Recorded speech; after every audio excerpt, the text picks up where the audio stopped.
What's up, gang? Welcome to another exciting episode of 16 Steps. Today we're going to talk about the sound generator section of the Roland MC-909, and we're focusing in on the synth engine. Here we go. Okay, so we're back with the Roland MC-909, and before we get started, why don't you go down there and hit the subscribe button, give me some likes if you like this stuff. Today we're going to be diving deep into the synthesizer of the Roland MC-909. This thing has an XV5050 synth engine in it, and we're going to be diving into that today. A couple of quick things about the way this works. All of your synth programming things are here. Some things you'll see that you have to click the button, and if it's lit, that means like coarse, and if it's not lit, that's fine tune. Same here with the LFO, there's depth and rate.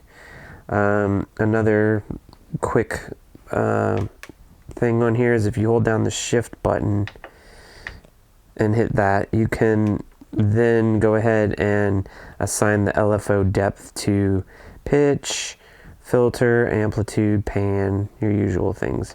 Those are quick ways to get around there. And then here you have a thing called matrix control, which is assignable, and this is one of those things that it really helps if you have the computer program, the Roland sound editor for the 909, but it doesn't work on OS X anymore, and I don't know how long it's been, but you can make do without. But if you go into the synth, and you'll see like how you can route things to it and what it can affect. So you go to menu, MIDI, and then on MIDI receive, you're going to look at remote keyboard switch is off. So the remote keyboard switch, if it's off, that means that you were doing like a multi-timbral thing. So if you're programming multiple tracks at the same time, like from a computer, so it doesn't matter which track you have selected, it always sounds like whatever one your synth is sending on, or your sequencer if you're using a computer sequencer. This may be a little bit confusing. However, if you have remote keyboard switch set to on, then whichever one you have selected, you will play that sound. And I don't know why now none of them are playing, but oh yeah, it won't do it until you write it, I guess. Remote switch on. There we go. So that's like whichever one you pick.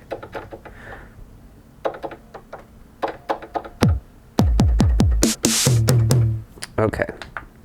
So that's kind of quick how that gets working, but as promised, we need to work on some synth stuff today. So let's go ahead and look at this again. So one thing that you want to try and do, it's recommended in the manual, but a quick way to get around on this thing is try and find a patch that's close to what you want and then edit from there. If you want to get crazy and just build a patch from the ground up, it's a great learning experience, but I don't really recommend it for like everyday use. It's much easier to find something that's close and get going from there. That said, today we're going to go with a completely blank patch, and I'm going to show you how to make a blank patch right now. So this is called dub bass right now, and it sounds like this. That's so dubby. But we're going to make a new one. So you go to edit, and right now all of these work as well.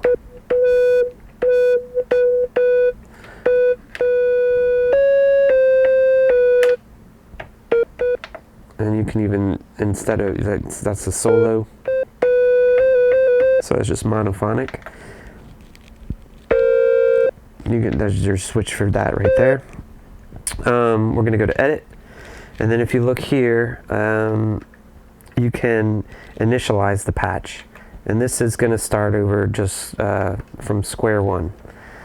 So you see here at the very top tone 1, tone 2, tone 3, tone 4. The cool thing about the XV synthesis method is that you can have a waveform on the left as well as one on the right. So that's stereo. However, you do have to keep in mind that this will eat up your polyphony. So you have 64 voices.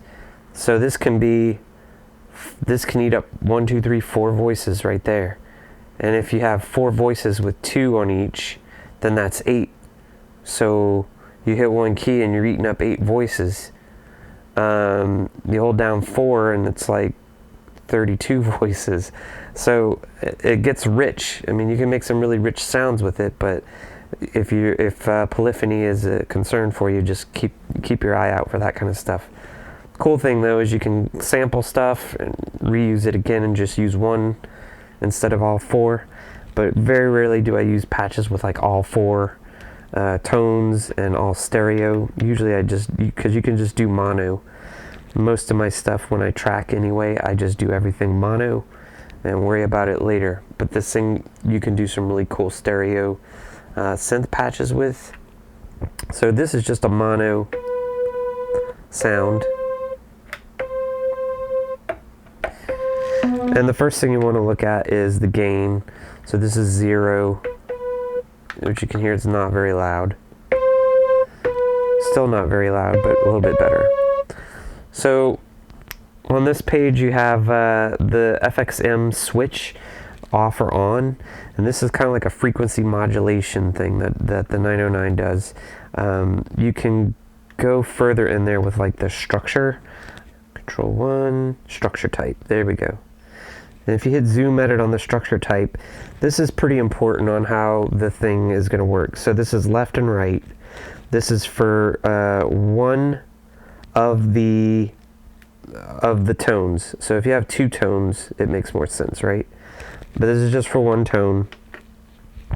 And you can scroll through these configurations, and it kind of tells you what it's doing. So you got wave gain, time variant, amplitude, boost, time variant filter, and then another time variant filter and a time variant amp envelope. So different structures make things sound different, but to get the most out of this, you're gonna need to put that back into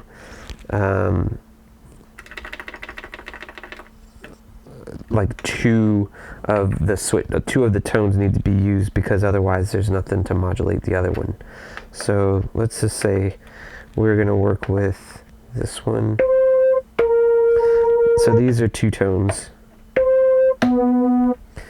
And what you can do then is go into, so this is basically the same thing. This tells you like is it gonna modulate or not, and then is it gonna, like the color and the depth.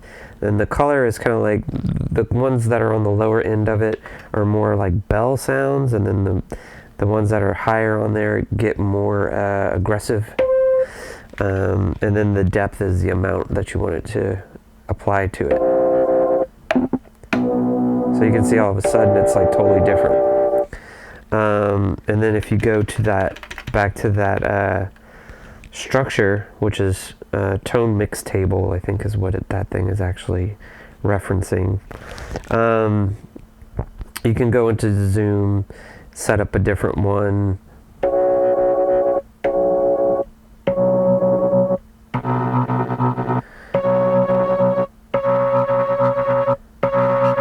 And the thing to remember is that you can't change it in the middle of a sound. You have to, it has to be on the start of the sound. So that's like a basic thing. You can get real creative with this and make really crazy sounds, but that's not really what I'm shooting for today. So I'm going to go ahead and turn the waves, the FX off, and get that all normal again. So now we have two tones. They both have a gain of 12 on it. You can set stereo waves there. If you want to look at the list of waveforms, you can hit wave select, and this is all of the stuff that's just internal. This is all built in to the 909 as it ships from the factory. If you have an XRX, you can access the tones there. And then these are preset samples that it comes with, and these are the two places where you can save your own samples. So when you do sample, you kind of use it like an oscillator basically, and you can set all of the other stuff. So there's our we got a super saw on both of those. Let's see if we can get some different sounds.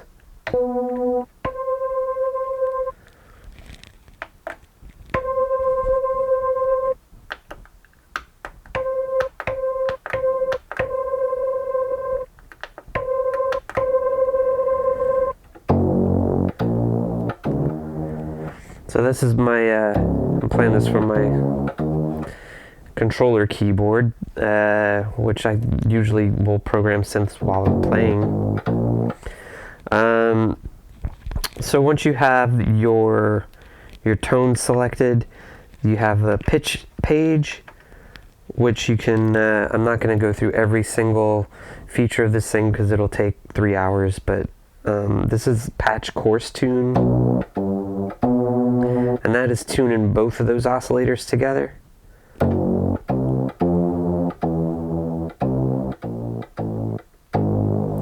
You can think of each tone as an oscillator, I guess that's fair to say, even though each tone can have like a left and a right, or it can have a mono. So you get the patch coarse, patch fine tune, and then you can tune the tones individually. So this is where you get into your synth stuff, right?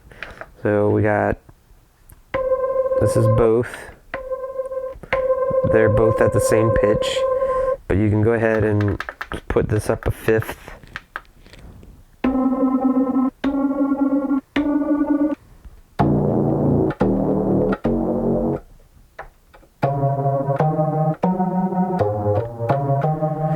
I want to change that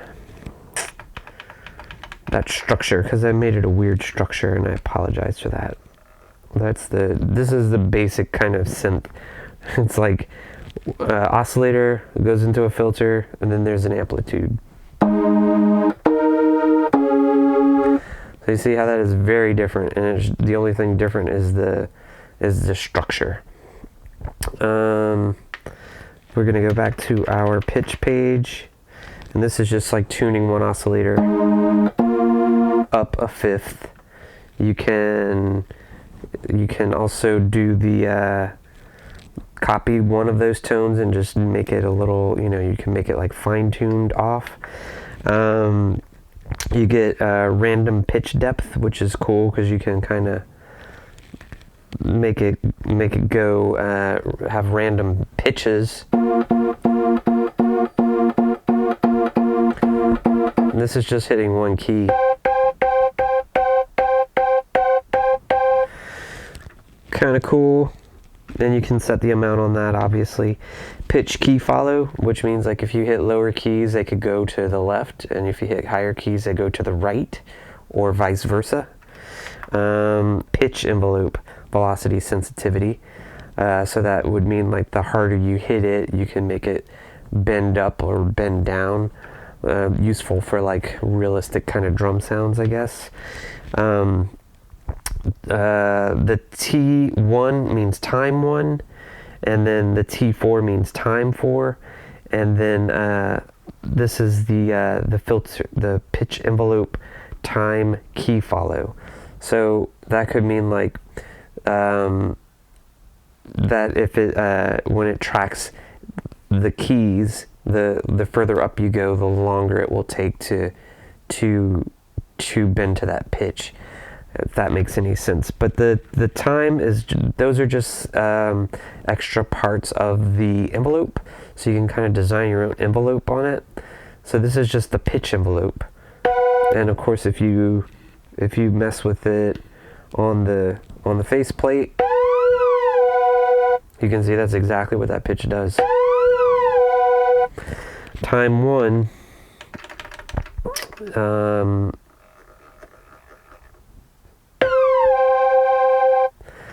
does that. That's just kind of like how long the amp takes to get to the top.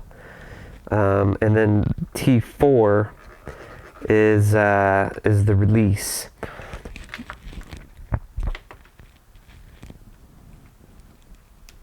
So there's a decay.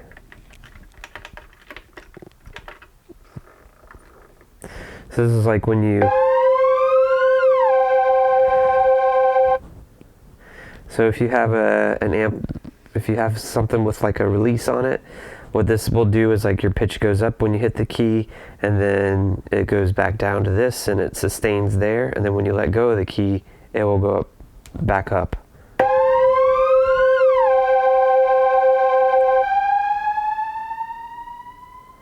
So that's how that works. The other cool thing is that you can make them different for each of the tones. So you can get some pretty crazy stuff here. If you make like the values different, this is like, there's some newer synths that allow you to do this kind of stuff too.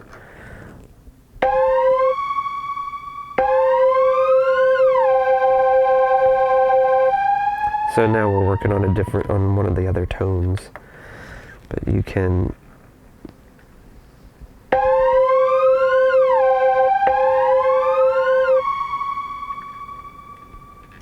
get crazed.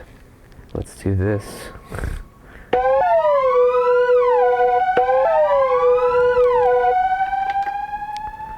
That was my bad, sorry.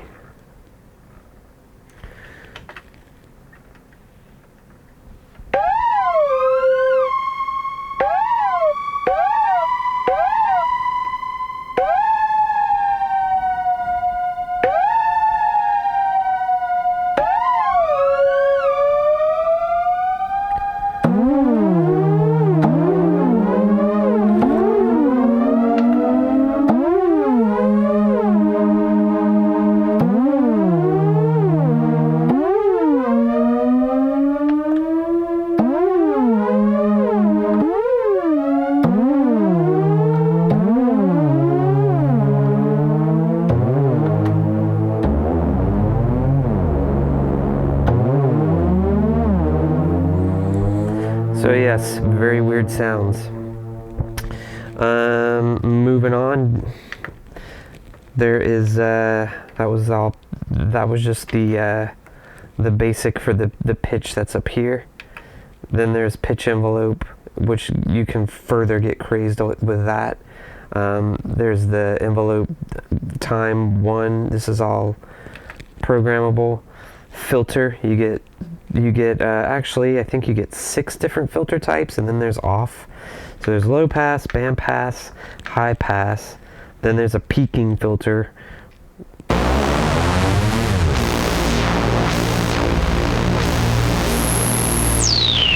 Sorry.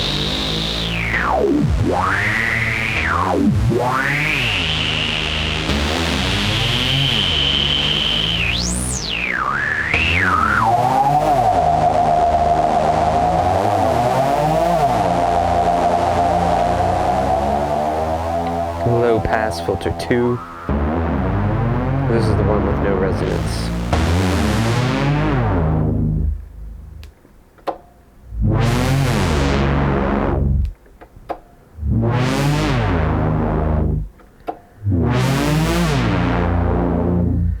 And that one's like a, what is it, 24 dB, I think. Then there's high pass, low pass 3.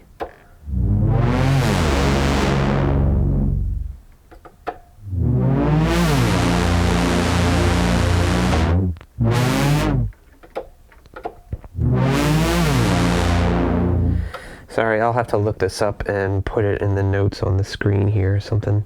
And you can also, like, you know, if you just want to do the sound for one tone, you can do that.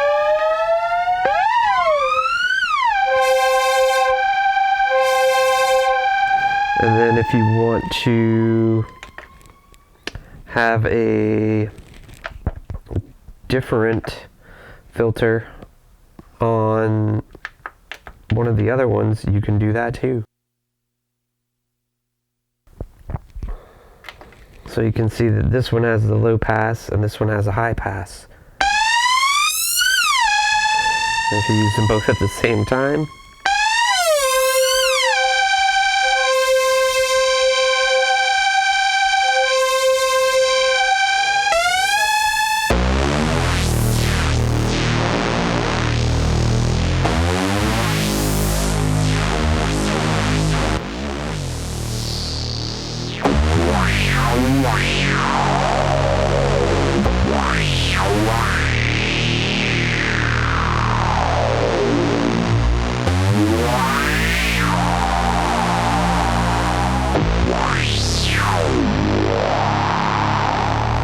so that's not sounding too terrible, right? You also get, let's see, you can assign your cutoff to velocity sensitivity. You can also have different curves. The curves are listed in the manual, but they just have, like, you know, it's like, do you want a smooth slope, or do you want like kind of like a hill or something like that? But it's just basically how it responds to the velocity. So you're not stuck with just one velocity sensitivity, kind of like you are on the no dig intended electron stuff. And then you also have the res cutoff key follow. So that's, of course, you know, like if you want it to if you want the filter to open up more the higher you get, and so you can get more of that high content, or vice, you know, the opposite. So you can go both ways. If you want the filter to open the higher you go, or if you want the filter to close the higher you go. Either way. There's your resonance. You can assign resonance to velocity sensitivity. There's a filter envelope, velocity curve, velocity sensitivity for the envelope. And there's T1 and T4 again for how much you want the velocity to affect the beginning and end times of the sounds. You can also do zoom edit, and this shows you, like, depending on which one you're looking at, I guess. So this is tone 2. You can see that that's the high pass. That's where our cutoff and resonance is on that one. And then if you look at tone 1, then you get the number 3, and that's what that looks like.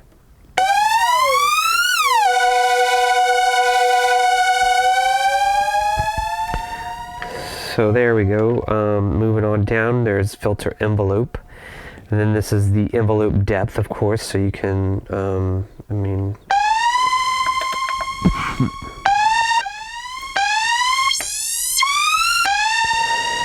let's go ahead and turn the high pass one off. So you can see that the envelope is, the filter envelope is not being affected one way or the other because it's in the 0 position. So if you start making a little envelope here, it can affect the filter depending on how much depth you want on it.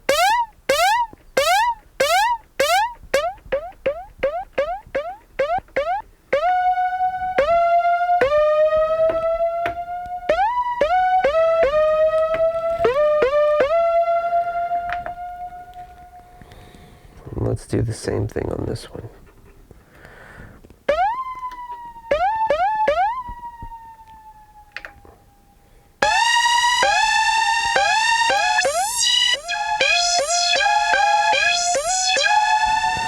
And of course, like if you have multiple tones selected, it just applies it to both.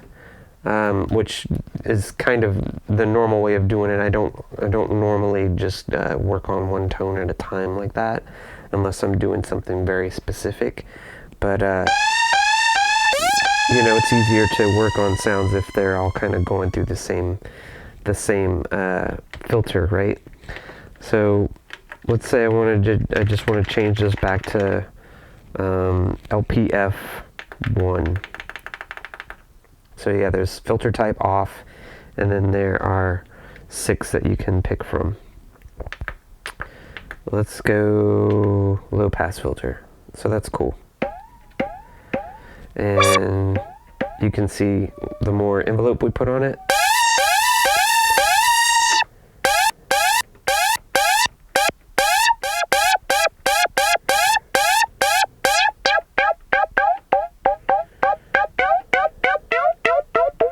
very digital sounding filter.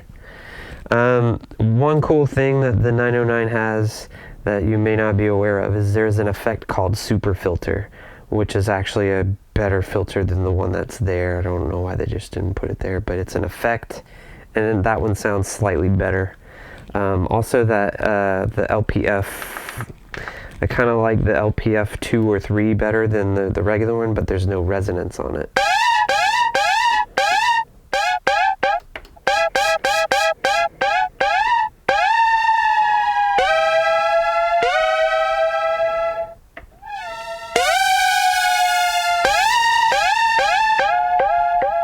And of course you can have negative too.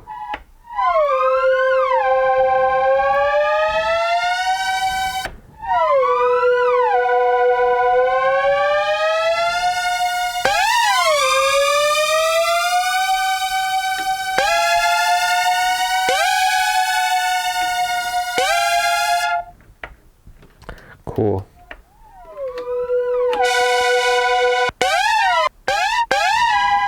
I'm sure you guys are loving all these sounds. Okay, then we get to the amp page, and this gets interesting because in addition to just your normal like amp envelope and levels for the different tones, you can do things like the bias level, which is where you set the key that you want to kind of split things at, and then you can make it get quieter down this way by key, tracking like quieter going this way, or maybe tracking so that it gets louder this way past a certain key, or to the left of the key. You can make it like the closer you get to it, the quieter it gets, or you can make it the closer you get to it, the louder it gets. But you set the key number here on the bias level, and it should the bias position, I'm sorry. So 60 is like right about in the middle. Bias level is like how much you want to boost or cut. Bias direction is you can do lower, upper, lower and upper, or all. And I think all just kind of makes it work how you would think it should work, which is like, you know, they all go down or they all go up. So, you know, same way. Tone pan, you can make it so that, you know, tone 1 goes left and tone 2 goes right, or vice versa. Let's go back to our lovely sounds, which I'm like thoroughly done with already.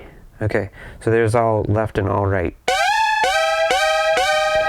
I don't know how well that's going to translate on your speakers, but it sounds cool. Pan key follow. So if you do it by 100, then that's a full tracking of the keys. So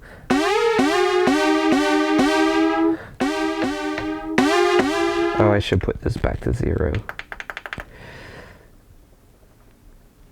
No easy 0 as far as I know. Okay, so pan key follow.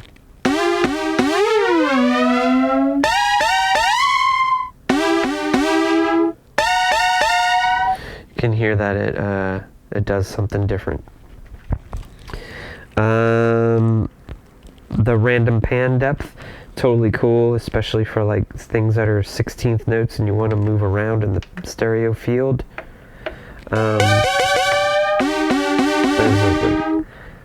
Move this up. So this is just one tone. Put it on both tones.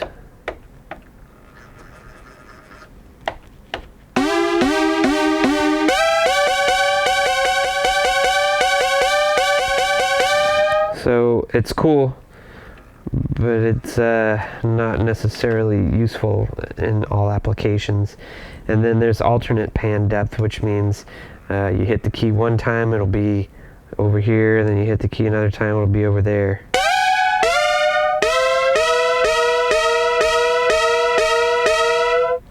Totally cool. Let's see, next up, you know what, I'm gonna edit this patch again, just for fun, because I'm tired of hearing it. Now we're at the initialize patch again. Amp envelope, you get you can assign your velocity curve there. Again, that's like, do you want like a slant or a curve or like a little hill? How you want it to react to the velocity. The velocity sensitivity, you can turn this all the way up, which means like it's more sensitive to velocity, or you can turn it down and then it's like not very responsive to velocity. And then you can assign that the sections of your envelopes, the time 1 and time 4 variables, again according to velocity sensitivity. Amp envelope, time key follow, so that would mean like you can make it so that it's the lower notes are played slower, or maybe you want them faster, like a faster, snappier envelope on the low notes, and then like maybe not so snappy on the high notes, or vice versa. And then of course there's our time 1, 2, 3, 4. So this is like very detailed editing that's possible for the for your envelope, and like assigning stuff to velocity on the envelope is pretty good way to make a lot of variation in your songs. Amp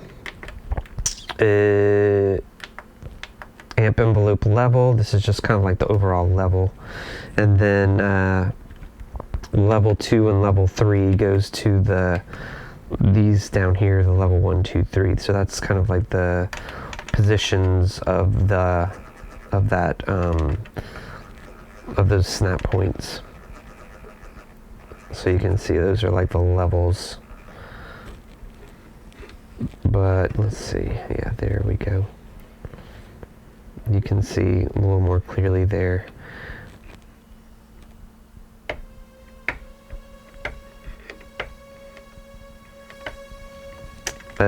Level 1, I want that to be all the way.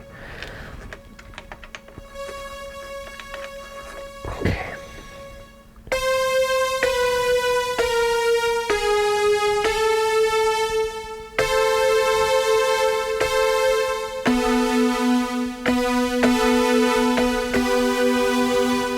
Beautiful. Okay. Back to it. Next up, there is LFO1 and LFO2. These are the same. The only difference is that LFO1 is the one that's accessible from the front panel. LFO2 is not.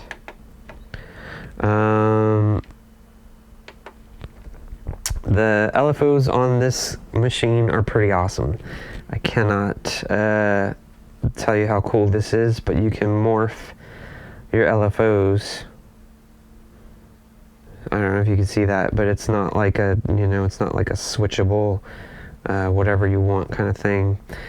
But you can also sync the LFOs. There's if you go here for the LFO rate, once you get past the numbers, there are note values that you can use to sync that. The offset moves it up or down, which is kind of cool. The rate detune shifts the waveform around a little bit. Delay time, this is that thing in the beginning there. So maybe you would want to get the transient and then LFO. Let's do this. Let's do pitch so that it's very obvious what's going on. And then if you want to delay that, you can get the transient and then it'll go into the LFO. That's way more than just a transient, actually, sorry.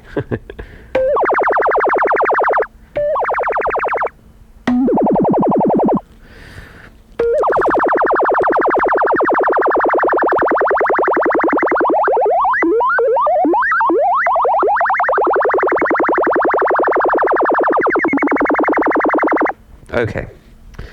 And you can also set the delay time to key follow.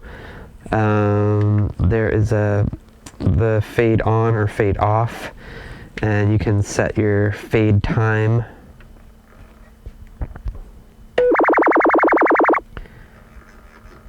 Let's see how that works.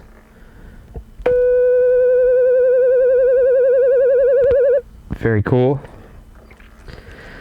I mean, it's pretty cool that you can do all this stuff on this goofy thing from 2001. Key trigger, that would be, you know, does your thing reset every time or not?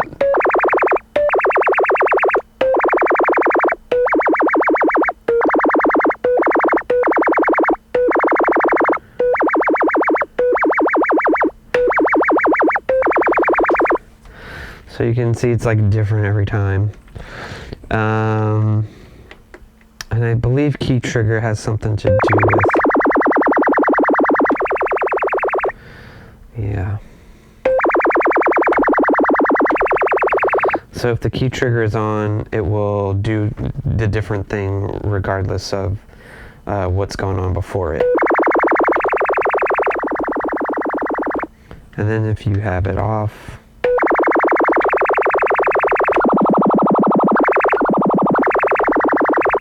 cool. And there's how you assign it, of course, the pitch depth, filter depth, amp, and pan.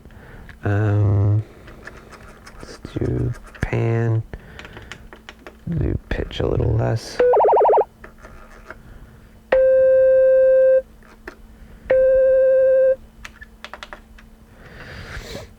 Cool. So you got pan, pitch, and you can also do different LFOs per tone, of course. Tone select, tone switch.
Let's go back to this page because we're low volume.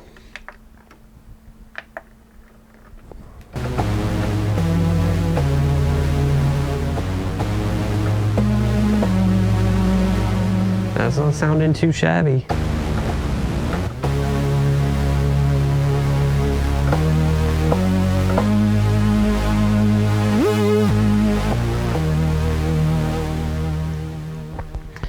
Okay, we need to get through this.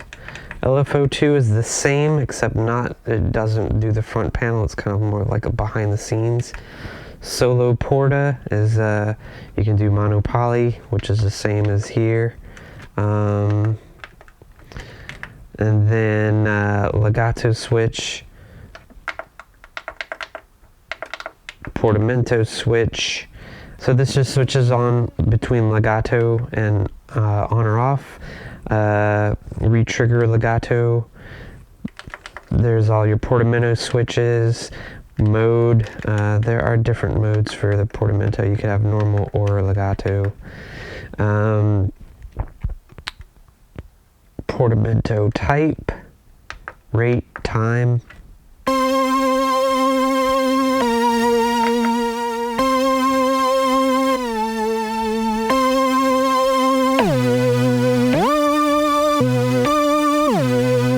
There's time or rate.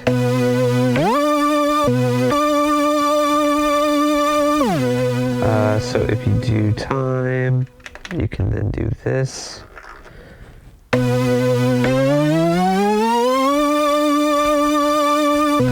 Not the smoothest. Unison on, fat 127, cool.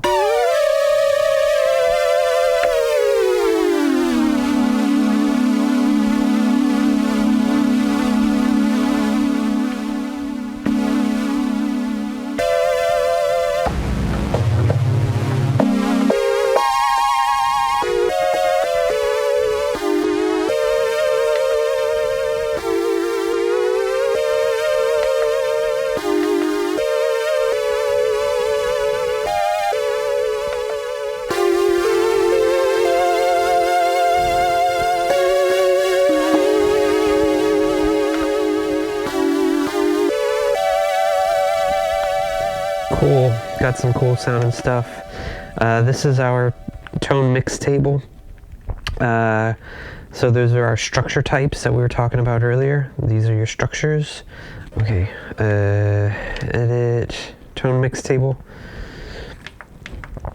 You can have a booster. Let's see, booster 1 and 2, that's on structure type. So you can have different structure for these two and then these two. Booster is kind of just like an extra trim on the gain. Velocity control, you can have that on or off. Control 1.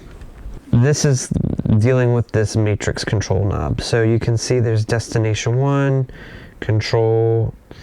So you see how it's got like destination 1, sensitivity 1, switch 1, and then it's destination 2, destination 3, destination 4. So there are 4 different things you can do on this one knob. You can have it like pitch LFO, which is basically like what a mod wheel would do. But you can make it, you can have a bunch of different things here. This is basically what you can use to assign your, oh yeah, also pretty much anywhere, if you hit the enter button, it will give you a list of your options. So if we look at the enter there, you can see that you can change this to do any of these. LFO 1 to TVF depth, that's time variant filter. Assign your LFO to different stuff. Sample machine gun, that is like, that's a glitch thing. It's cool. That is that frequency modulation depth, tone mix table. I mean, there's like a ton of stuff that you can do here and assign it to your, essentially, this is your mod wheel. So you also get to assign to you know, determine if that's going to be affecting both or if it's going to be just one tone or whatever. What is this? PCH, pitch. Yeah, so that's like a fine tune for the pitch. You can make it go on both.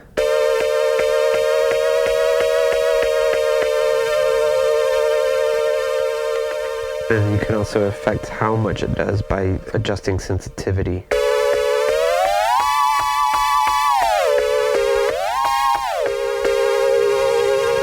And of course you have 4 different destinations. So that's cool. One thing that that you can't get to on here that you can on the computer editor, the PC editor, is Aftertouch, which I don't know why it's not on here, but the Synth engine responds to aftertouch. And if you look here, you can see all of these different things, but there's no control for aftertouch. However, the workaround to that is to find a patch that has aftertouch. And it's way easier to find that by loading up patches and then just like pressing a key and pressing it further to see if it actually has aftertouch. My controller does not have aftertouch, so I'm unable to do that right now. But once you have that, you can like copy that that patch and like reinitialize it if you want, and just like leave the aftertouch thing, and then you can just assign aftertouch to whatever you want.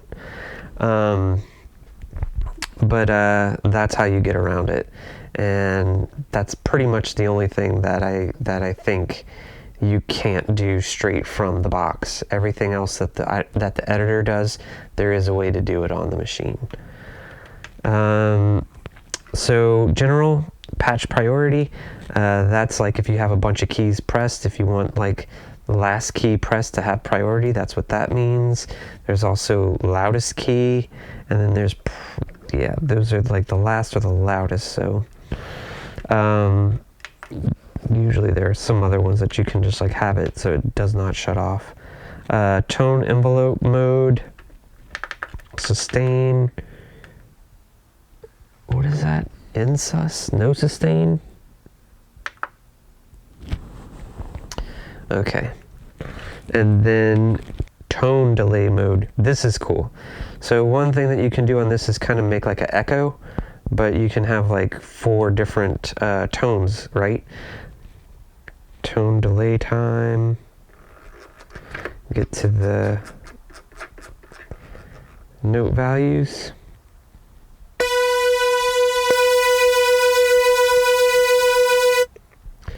So that's just like plays it. Do 16ths. That's like 8th note.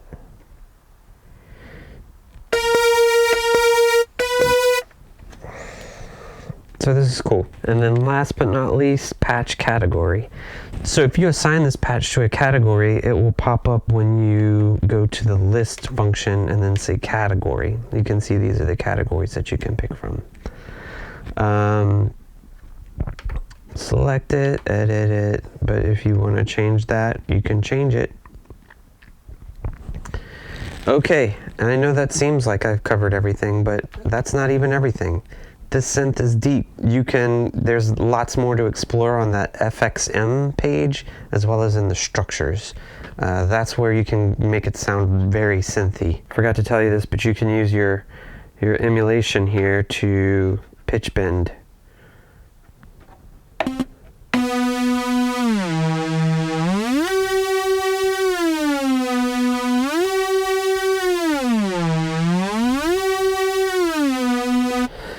Get your Hoover on. All right, see you on the other side of this. Okay, that's it for the synth engine on the Roland MC-909 for today. There's more to come on the MC-909. I hope you'll stay with us, and until next time, peace.